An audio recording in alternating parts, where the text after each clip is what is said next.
পর্ব ২ অতীতের ছায়া। অর্জুন দরজা খুলতেই এক ঝলক ঠান্ডা বাতাস ঘরের ভেতর ঢুকে এল।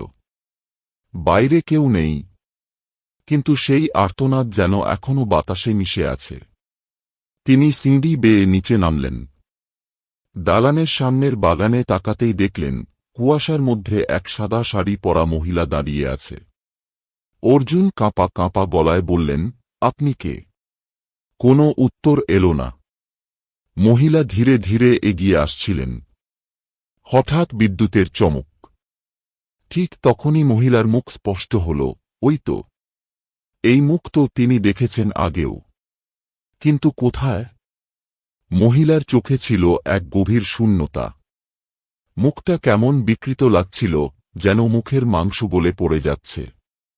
অর্জুনের মনে পড়ে গেল, আজ থেকে ৩০ বছর আগে তাঁর ঠাকুরদা এক মহিলাকে হত্যা করেছিলেন, ঠিক রাত ১-১-৫-৯ এই। হঠাৎ সেই মহিলার ঠোঁট নড়ল। সে ফিসফিস করে বলল, তোমার সময় শেষ অর্জুন।